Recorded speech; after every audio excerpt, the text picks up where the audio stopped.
Thank you everyone for coming today. Actually this week is Deaf Week, and if you came through the foyer you might have seen some videos there that we have of in relation to it. One particular one is some children from Adelaide High, I think, deaf, who are acrobats at a circus. Fabulous one to look at. This is one of several events that we've had in lieu of our normal forums and conference. In fact, this week we should have had a conference at the Hilton Hotel, but because of COVID we haven't. So we've tried to think of other ways that we can manage so that we can still address the needs of parents. We haven't been able to have people networking together. This is probably the first one that we've been able to. We had one last week as well where parents could actually talk with each other. We've had some webinars which we videoed in the city office, and people can send questions in on videos and answered. You've been able to send in your queries prior to, so it's helped in the preparation. And these forums are actually planned by Disability Policy and Programs in town, and we have a parent reference group that we use to give us the ideas and the help us in planning, and we have one of our members here today. And we really do like the fact that the basis is parents, because we can tell what we think, but really it's what parents need and think. And it's a two-way bit. We're seeking advice in some of ours, but we're also providing information for parents in areas that they would like some more information in relation to their children. And so this term we've had one on interoception, support services, we've had some information. Last week we had post-school options, and all of these are put up onto the SERU website, and you'll find the SERU website is on the documents you've got in front of you, and we'll put some slides up a little bit later on. And we have, as I said before, incorporated the questions that you've asked for during the thing. There are a couple of advertisements that I wanted to give. One, have you heard of the Parents in Education Funding Grant? It's a grant that provides up to $5,000 to support parents in projects, raise awareness within your school. It was started last week. It opened until the 23rd of October. You could ask your school about it, because it's really one about parenting and well-being for children, and they ask for parent groups or individual parents, but you have to get the backing of your principal or your child's director, but there is quite a lot of money available. Another one is Siblings Australia. If you've got siblings, that was a very strong organisation, but it is now building up again, and they are wanting to make stronger siblings, stronger families, and they're asking for representatives from student voice, parent voice and teen voice. They're going to actually have some groups together to give advice about what helps, what's needed for the siblings, especially of children with disabilities. So that's another one that I thought you might like to know about. And now I'd like to pass over to Libby, who is the manager of the Special Education Resource Unit. Thanks very much, Liz, for that welcome. Welcome everybody here today to SERU. I'll just start off by doing an acknowledgement of country.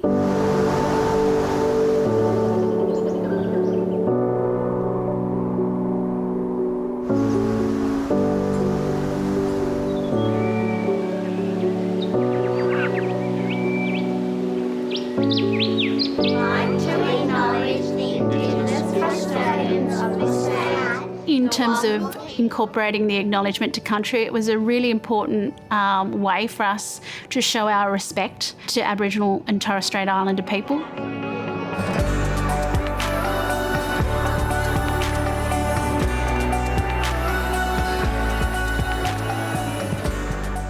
Wangal people of this Eora nation. Most of our children here, this is their first education, and it was a way of making it an everyday practice. And later on, they've got an appreciation and understanding to help reduce bias. And I think it was a way of really bringing us together as a community. So each of the rooms created their own acknowledgement to country that was age appropriate, so that it could become part of our day-to-day routine. So in terms of our room, our biggest goal was getting a respectful and inclusive acknowledgement to country for all the children, something that was simple enough that the children can understand, but still very respectful, and just trying to build it as part of our everyday program. Let's officially kick off our first RAP meeting for 2017. We'll start with our acknowledgement. So we acknowledge with respect the countries, the skies, the waterways and the spiritual systems of the Eora peoples. We acknowledge our Aboriginal students and their families. We do this in the spirit of reconciliation as we move to a place of justice and partnership as together we walk gently on this land. Some talk about the animals, some talk about the plants. It's not a script, it's what's in here. I would like to acknowledge the traditional owners of the land on which we are gathered here and pay my respects to their elders, both past and present. I thank them and I think it's very brave that they've made that effort to do it. Welcome to our whole school assembly. We would like to acknowledge that this assembly is being held on the traditional lands of the Kulin Nations and pay our respects to elders both past and future for the memories, the traditions, the culture and the hopes of all Indigenous Australians. We always start an assembly with acknowledgement to country. At our first assembly this year, we talked about the difference between an acknowledgement to a welcome to country. So we're really trying to make it sort of part of the fabric of the school. Ganamina. Ganamina. Ganayata. Ganayata. Naglu. Naglu. Thamande. Which means we recognise the Gandhi people in the land. When I started teaching about giving acknowledgement to countries, straight away it was, let's do this in language. So then they're all very different from each other as well. Depending on what school you're at, you might get a bit more influenced by language, some people might not. So everybody will come at it at a different level. You won't have 30 kids from 6 different schools saying the exact same thing. Together, we touch the ground of the Wongal land. We reach for the sky of the Wongal land. And we touch our hearts for the care of the Wongal land. I think it's very important for us to do the acknowledgement of country because then we're saying thank you to the Indigenous people and recognising that they have been here for much longer than we have and they've kept the land so well treated that it's perfect to live on.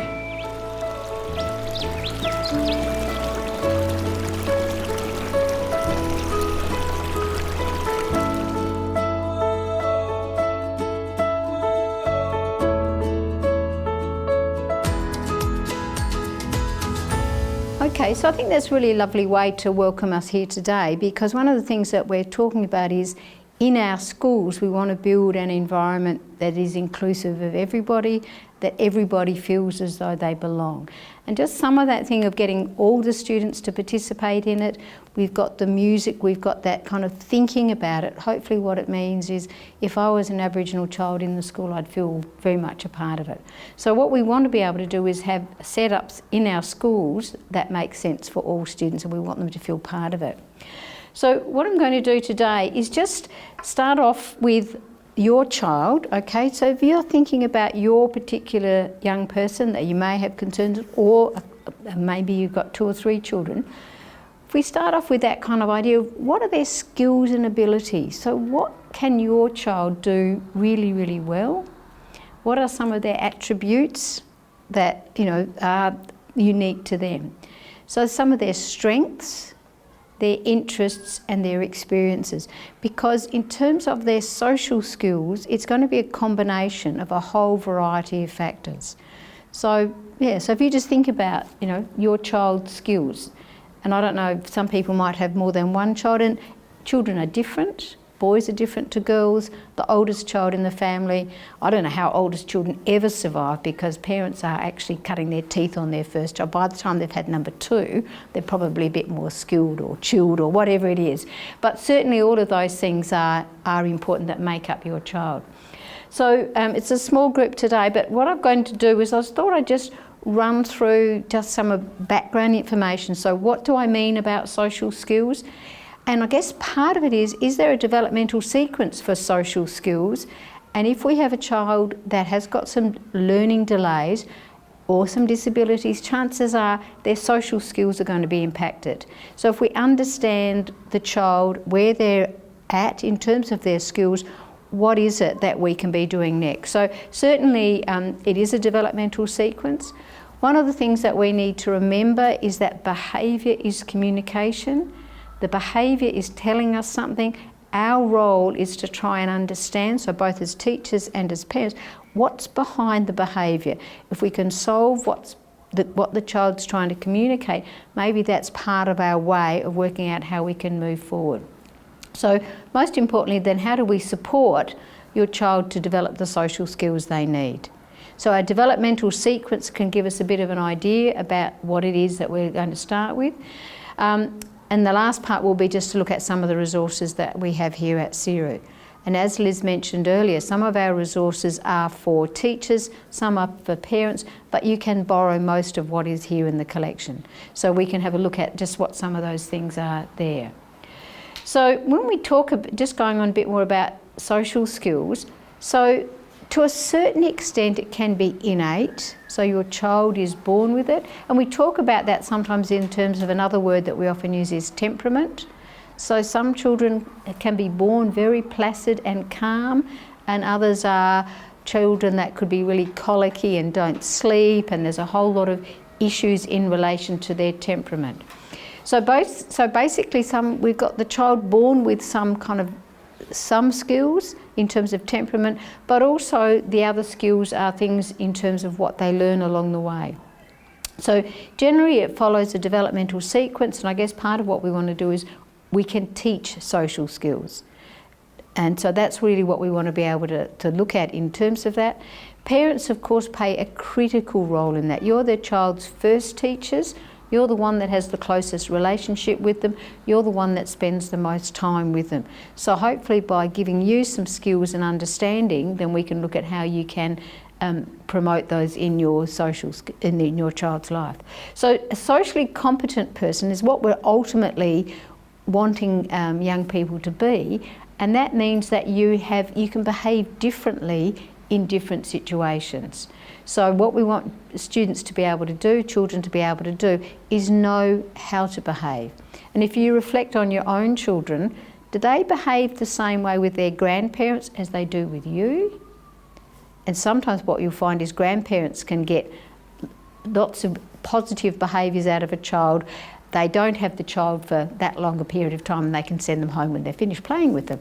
But so sometimes children work out how I can work with my grandparents, and what I do with mum, what I do with dad. So students often can really learn a different way of behaving in different situations. So if we can see the behaviour across a variety of environments, then what we're going to be able to do is say, okay, they do have the skill. What we've got to be able to do is get them to use that skill in that environment. And probably as some of you who've got children in school will know, the school says, oh, they're fine, yes, they're fine at school, and they come home and you have a complete meltdown. So what that's showing is, I can be under control for some time, but I can't be under control all of the time.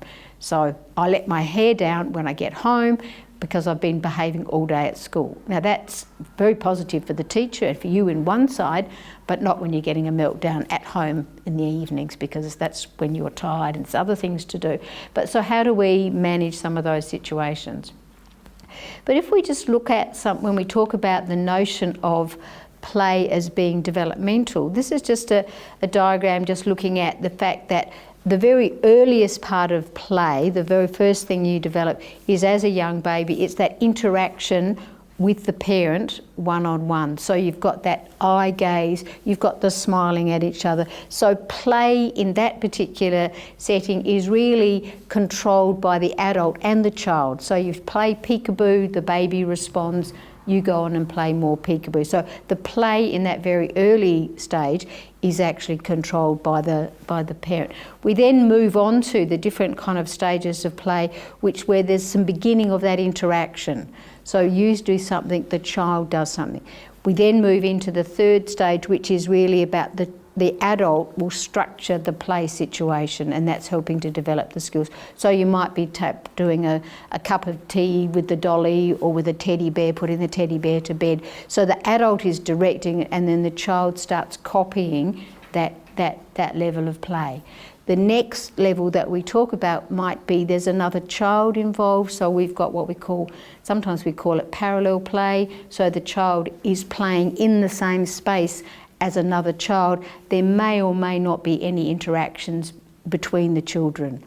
The next level is where there may be that level of cooperation, so the sharing of the toys, the sharing of the activities, and a child can be directing another child to, oh, come over here and play with me, let's do this. So you've got that beginning of children taking on that caring, not necessarily caring, but that sharing kind of thing. So play starts off very much controlled by the adult and the individual child, to the child spending time with their own, something of interest, to them playing alongside, to them playing with. And I guess what we want, of course, for young people is that playing with somebody else and doing an activity, ultimately, that's the other person's choice, not yours. So that's what, certainly with some children with autism, is a major issue, because what they are in their single-minded focus on what they want to do, but not what someone else wants to do. So that's part of what we have to be able to do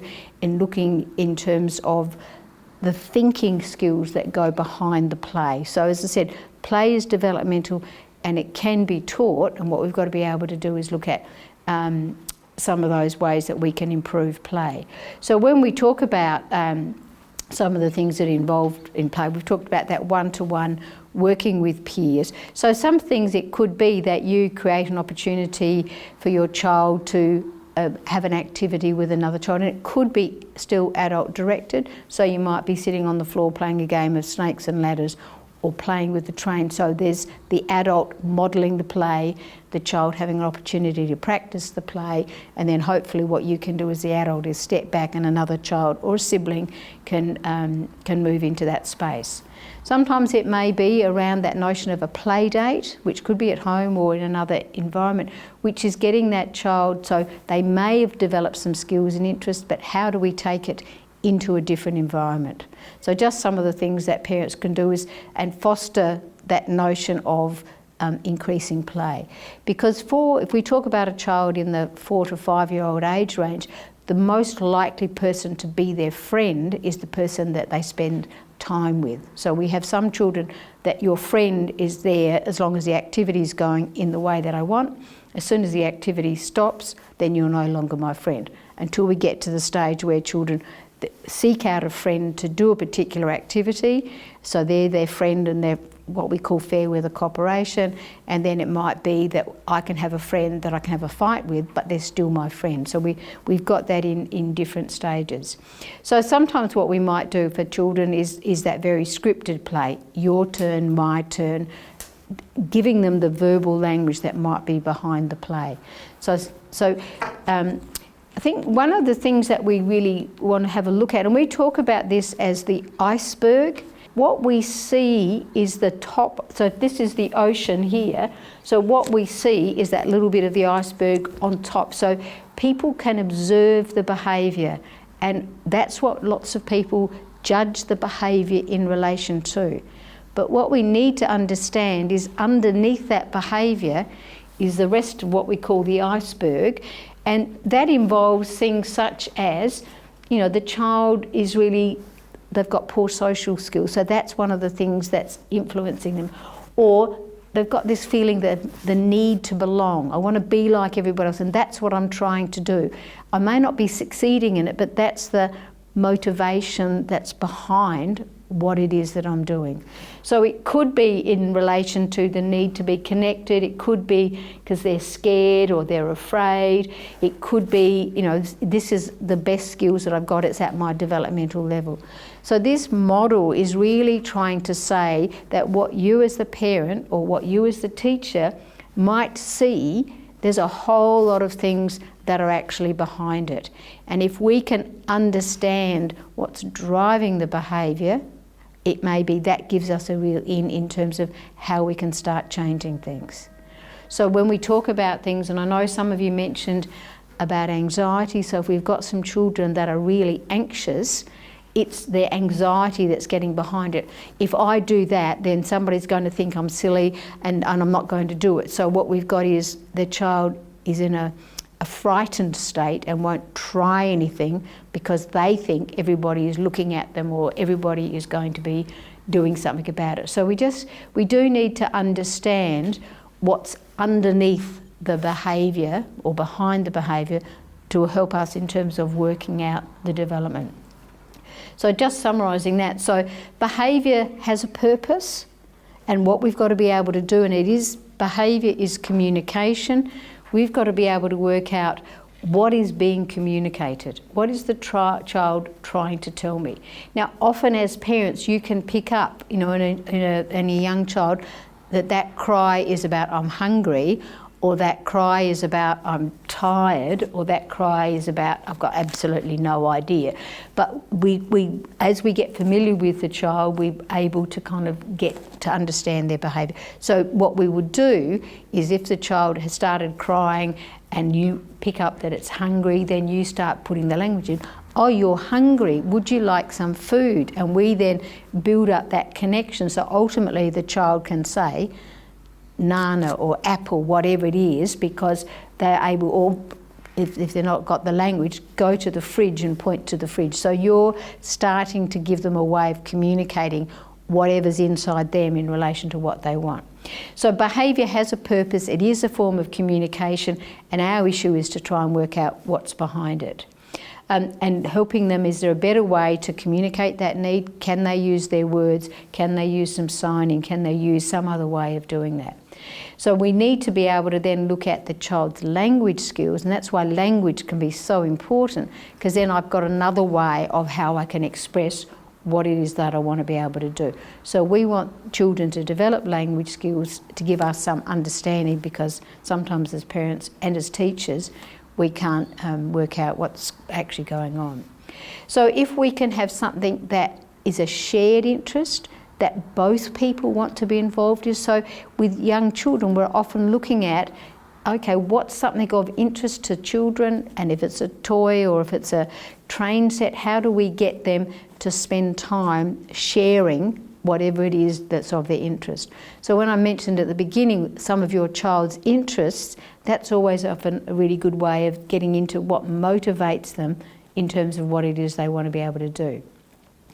We also have to be able to be clear on in terms of understanding what's behind it. So for some students, we talk about that notion of sensory issues. So that is about I'm hungry, this is how I express hunger, or I'm thirsty, or I'm angry, whatever it is. So how do we get the young person to be able to understand their sensory? Now sometimes with students with autism and other social issues, we might talk about that hypersensitivity or that undersensitivity. So hypersensitive is there's a tag in the back of my shirt that I don't want, there's some wobbles in my socks, there's something in my knickers that are too tight. So students are overly sensitive to the physical needs that are around them. So we have to work out if that's what's behind the behaviour.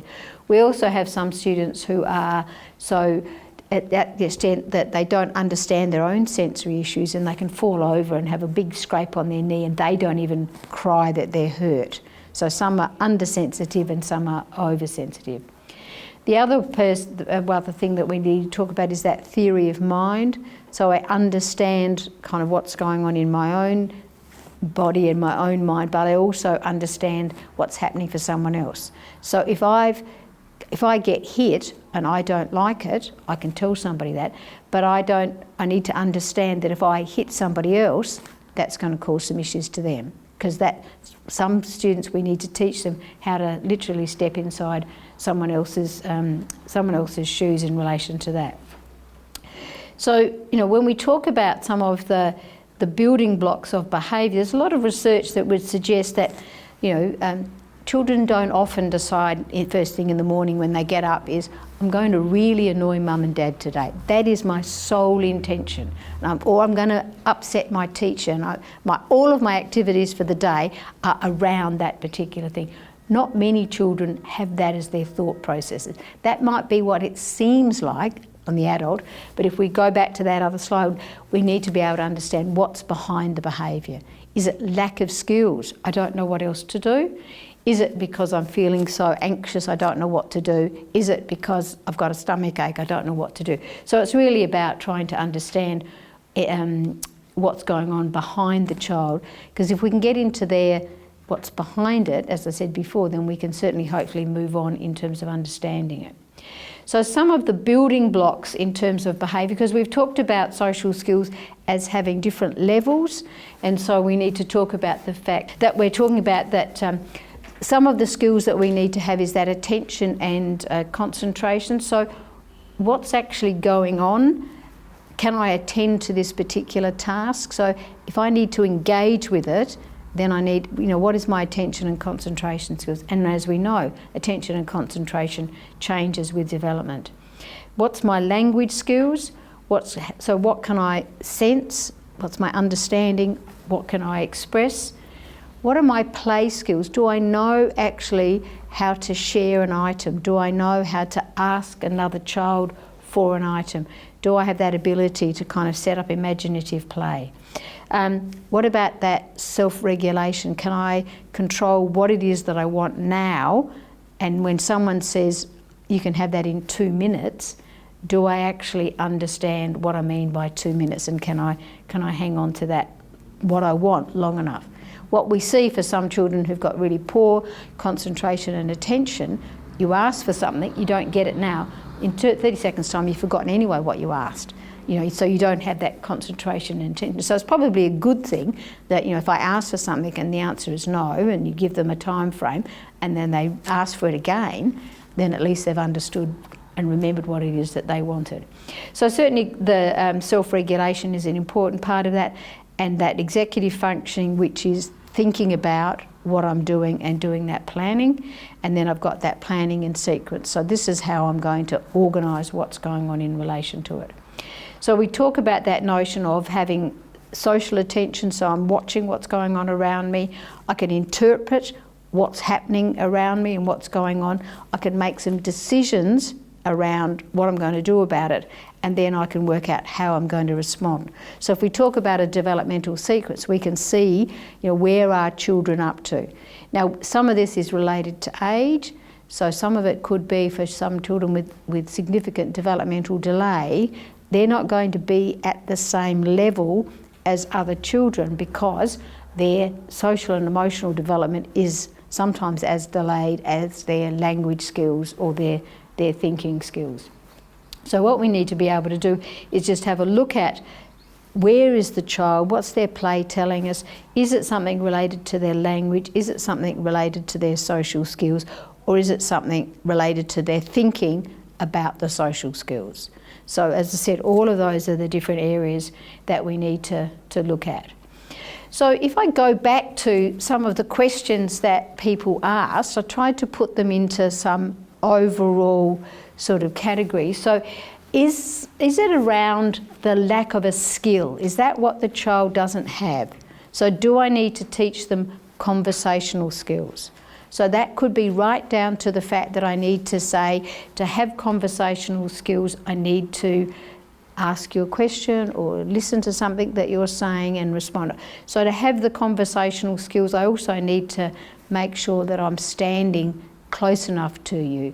Do I need to concentrate on my eye contact? What's the social norms in how I behave in this situation? And of course, if we're looking at some of those skills, then the maintenance of a friendship. So if we break it down, we could say that these are all behaviours that can be taught and can be learnt.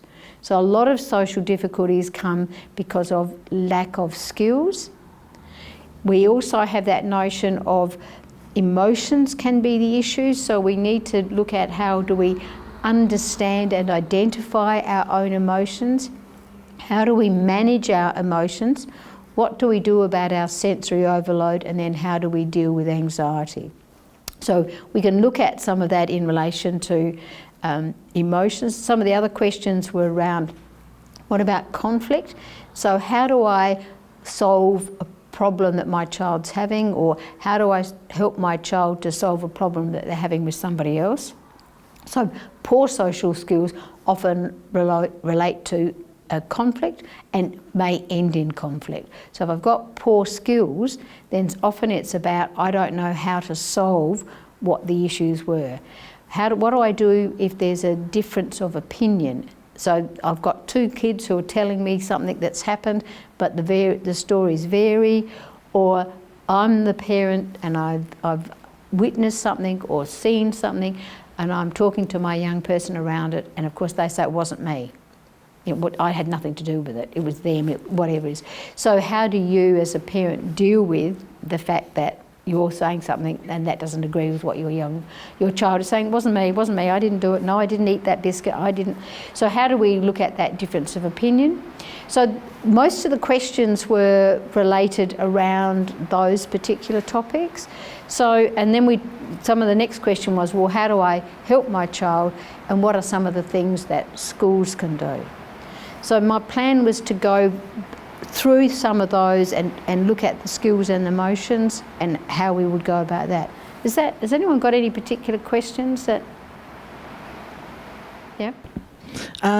One thing that, and you may address this when you get to the lower part, which is what can schools do, because just flipping through that, one thing that I see is missing is that children in primary schools and high schools are at school a lot of the time.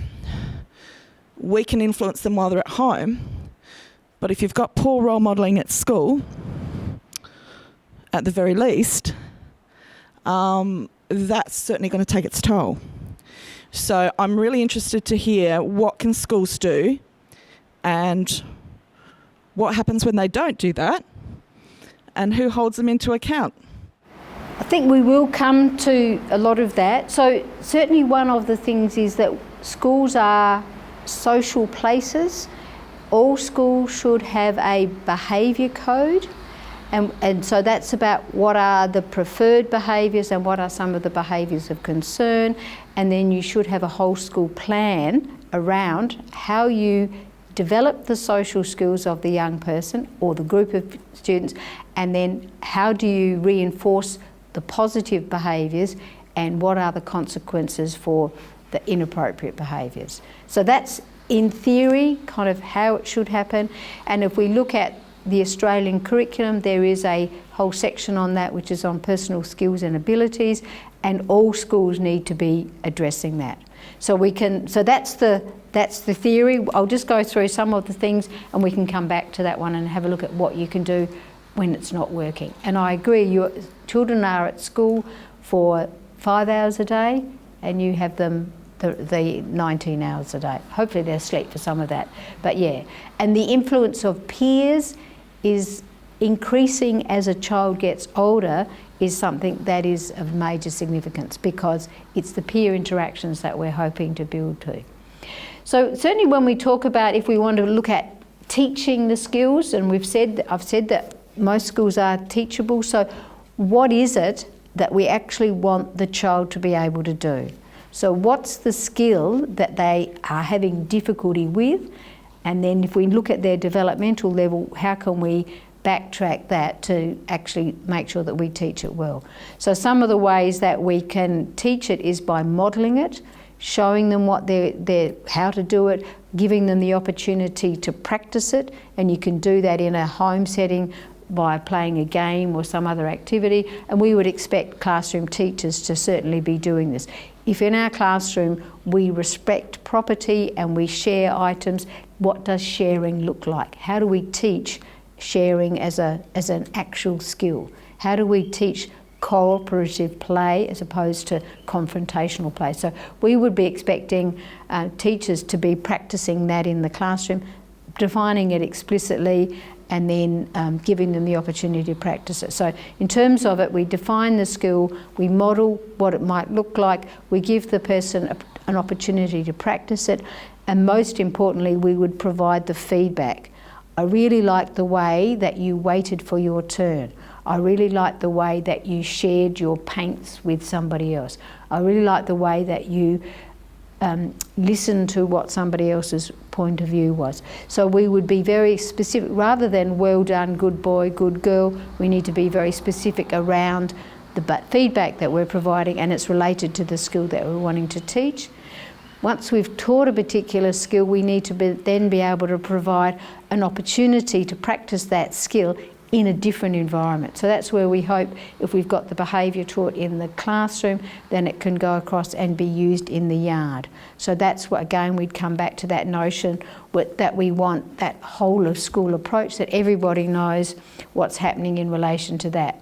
So, and we may sometimes have a skill of the week, so we might need to prompt students and remind them about that particular skill. So what a number of times happens is that a child may have learnt a skill and using it in the wrong context, or don't actually have the skill. If we can remind them to get lots of that practice, that's how we actually learn new skills. If you've got a young child that's learning to read, we don't expect them to pick up a book and be able to read it right at day one, but we need to go back and practice the letter sounds, the sight words, those sort of things to build up the skill. The same with the social skills. How do we kind of build that up over time?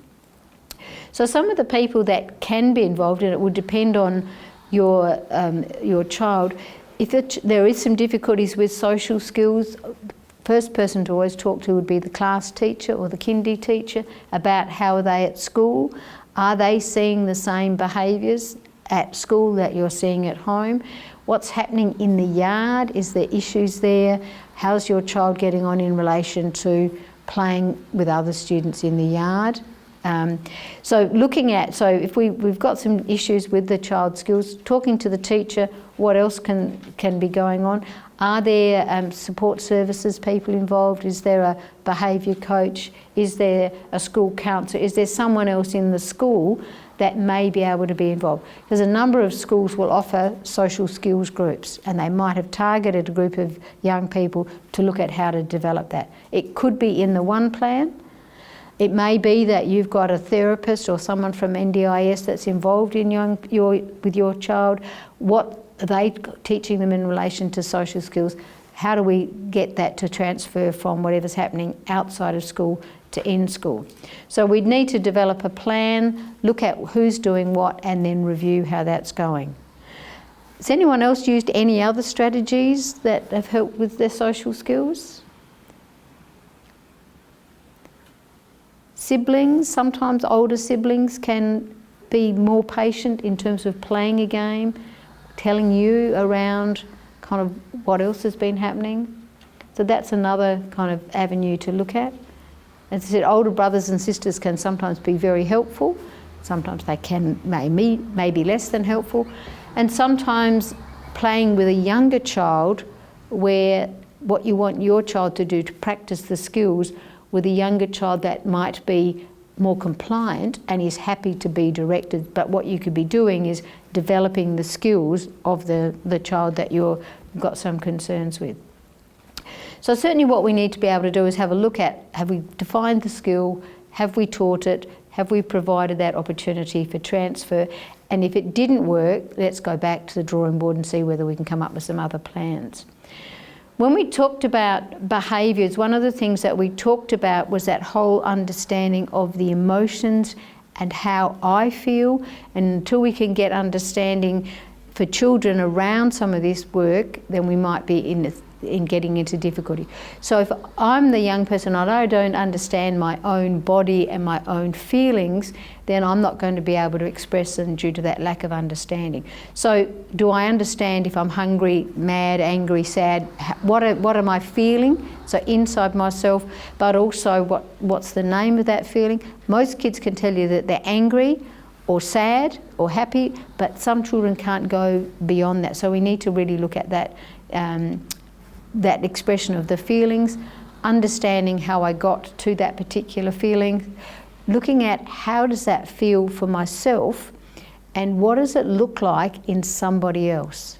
So that angry face in someone else, can I actually understand that that's anger, and then can I think about it and how do they get to be that particular way? Was it something that I did, what's going on. So what we really want to be able to do is get children to understand not only their own feelings, that's the first level, but the next level is recognising those feelings in other people, and then understanding that I can impact on the feelings of someone else, and that if I can regulate my own emotions, then I might be able to understand and interact with my peers around me in a much different way. And you're probably familiar with some of the work around interoception, which is really talking about that ability to understand your body, and then some of the activities that you can do around it. So this is a program that's been available in schools, and lots of schools look at interoception, and that's where they're specifically talking about feelings and your own emotions and some sensory activities that you can do to really help the understanding. And there is the previous webinar that we had was on interoception. So this book is available if any parents want a copy, or you can go onto the SERU website and download it. So we've got some copies here if you wanted to pick it up. But what this is talking about is getting children to understand their own emotions, understand how I can go from a heightened emotions to reducing my emotions, that I feel as though I'm more on track with what's going on around me. And then once I can take control of myself, then I can actually have some control over what's going around it. So when we talk about interoception, and what we're going from is that notion of understanding my own emotions and feelings, and then getting to that stage of having self-regulation. So I understand myself, and then I can understand others, and I can look at managing some of those strong emotions. How can I be sympathetic to others, and how can I get to that stage of understanding others' point of view? So when we talk about social skills, it's I understand myself, but then I've got to be able to understand the impact that I might have on other people around me, and what can I do in relation to them. So this notion of, and again quite a high cognitive skills, is that notion of social skills and understanding the thinking that goes behind it. So if I can get into that thinking stages, then what I can start doing is understanding how I can make some choices. And when we look at some of the things that is probably a very important social skill, and I'd probably say very hard to teach, is that understanding the sense of humour. So in a yard, telling jokes can be quite a funny thing for kids to do, and we can go from jokes being play on words to knock jokes, and ones that have very simple kind of cause and effect type of thing, but people laugh at them. But as I get older, the level of the jokes becomes a lot more complex, and that's where we get into the situation where we can see some harassment and bullying going on in the schoolyard, because students are using humour and jokes at the expense of another child. And that's where it can be really difficult for schools to intervene in relation to kind of what is the rules of the schoolyard. Certainly in a kindergarten or a junior primary classroom, understanding what goes on in the yard is quite easy in terms of this is how you play the game and this is where you play it. We get into adolescence and suddenly we see the difference of a simple game of playing chasey. Where does it go from being a simple fun game to the boys chasing the girls and harassing them? And what we see in some yards and school situations, it's okay for some kids to do it and other kids not to do it, because the social rules around that particular behaviour are really quite complicated. So what we need to be able to do is as students are progressing through school, is getting them to move from the skill to the thinking behind the skill. So basically it's really teaching them those explicit skills around what it is that's going on in the classroom and getting the thinking. And we can do that incidentally through lots of academic areas, but we can also do that through conversations with students. A lot of counselling that's happening with young people would be around getting them to understand what's the thinking behind their own behaviour and that of other people. So really what we need to be able to do is get to the stage where we teaching a particular skill, teaching about the feelings and emotions, and getting to the students to the stage of that, what we call that critical thinking or that social detective. What's actually going on here? Anyone's been involved in some work with children with autism, we do the social stories, which is the script about an activity, which explains the thinking about what this person's thinking, what's that person thinking, and what else could they have done. So getting into the thinking is the last area of the program that we'd be looking at in terms of interventions. So going back to some of the programs that are involved in school, so we've got a number of resources here at SERU. So Jed Baker is one of the people that talks about the social thinking and the social skills. Mark Lemessurier's program, What's the Buzz? Has anyone heard of that particular program? Quite popular in lots of schools as a social skills program.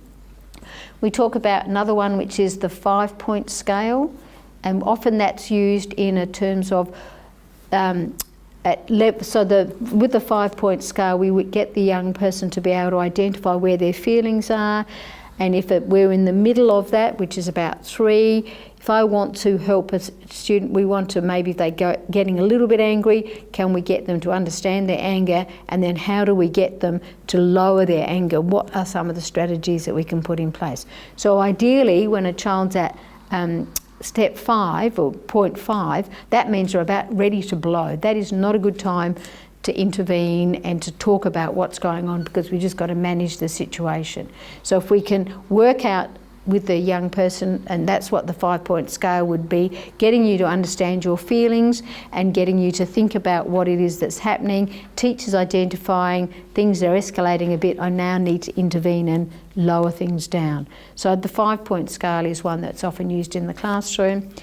The way to A, which is really getting students to understand that there's an A way to, if we look at how you can do things, way to A talks about making an A decision and making a B decision. So an A decision is the one that you've made a decision and that leads to the outcome that you want. So that's called making an A choice. A B choice is you did this, this is what happens, and this is the consequence. So trying to suggest that making an A choice is the preferred way. But we're really going back to making sure that the child has the skills. We give them the opportunity to look at making a choice. So you may say, do you want to make this choice or that one? So we try to get that stop, think about what you're going to do, and then move into the next step. So we talk about as the way to A. So again, that's a program that's very popular in junior primary schools and in kindergartens around that.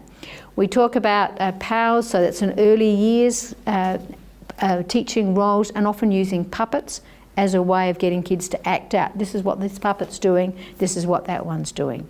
There's some other ones, a box full of feelings, stop, think, do, and some work by Garcia Winner. What we talk about at a whole school level is some whole school programs around social skills. So we've got Mind Matters, Kids Matters, a whole range of programs that's looking at anti-bullying, because the suggestion about if we've got bullying, probably what we've got in the school are poor social skills. How do we teach the social skills? How do we build up the climate in the school which is around cooperation and collaboration? We also have some programs that are looking at the notion of positive psychology, so trying to build the skills of the young person to think positively, to have that growth mindset that can look at that child feeling much more comfortable in themselves. So what we talk about is a growth mindset, listening to students that are, rather than saying, I'm hopeless, I can't do this, I'm a waste of space, I'm no good, and I just get down and my anxiety levels go up, how can we help children to turn that around to say, well, I've set a goal and I'm doing the best that I can around that. Schools will look at that whole positive behaviour support, and what we talk about that as a whole of school program is what are the skills that we want the students to do. Let's reinforce the positive skills, let's make sure that all the students have those skills, and then how do we look at any consequences from that. But let's assume the child doesn't have the skills, let's teach the skills, and then hopefully we can look at improving the social relations. And then the other thing that we talked about is the notion of modelling the skills. So the next few slides are just some of the different resources that we have here at SERU, and you're welcome to go and have a look at that. So that's probably, and as I said, so the stop, think, do, and this is a particular social skills game that you might set up in relation to behaviour that you might be able to do. So in summary then, what we've got is we need to look at behaviour as communication, social skills as something that can be taught, and what we need to be able to do is work out what's the skills, then how do we move onto that particular behaviour. So coming back to your point, which is around a whole of school, what we've got to be able to do is let's start with your child in the classroom. How do we look at building up the social skills of the individual child? And as I said, it is a developmental skill and we can teach it. Let's see what happens once we put an intervention into place and teach it. But then if we do look at what happens when things are, we've got a peer group that is, peer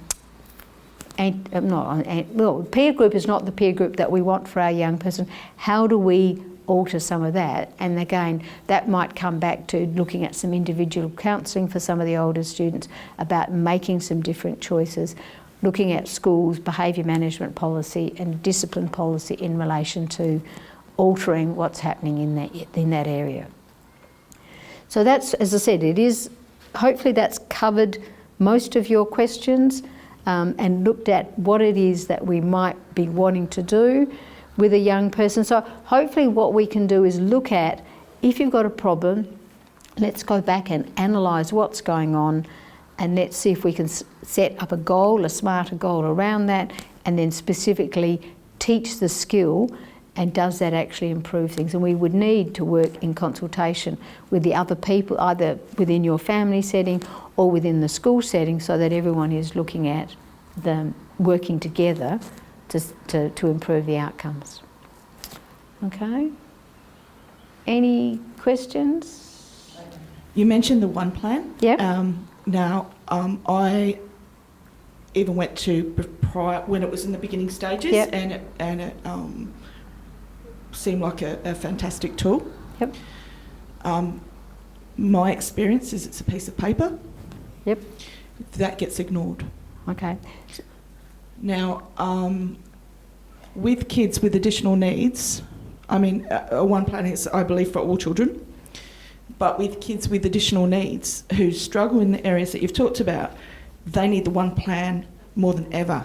Yep. In particular, when there are therapists that have contributed to it, parents, schools, the education department, everyone's contributed to it, but then it's dismissed. Yep.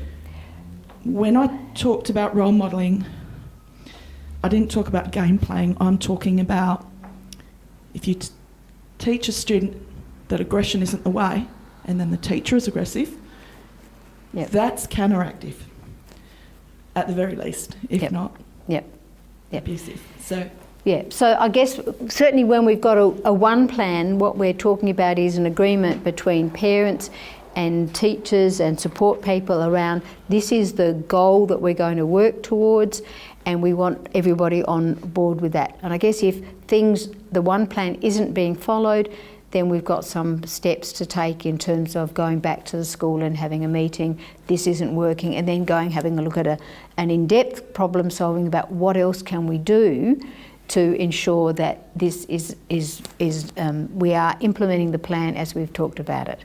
And certainly if we've got aggression in a school being modelled by a teacher, that's a major issue and we need to kind of have a look at that. And I agree with you, how can we teach that we want children to be included and to learn social skills in an environment that isn't actually addressing that? So maybe we can have a chat afterwards about some ways forward.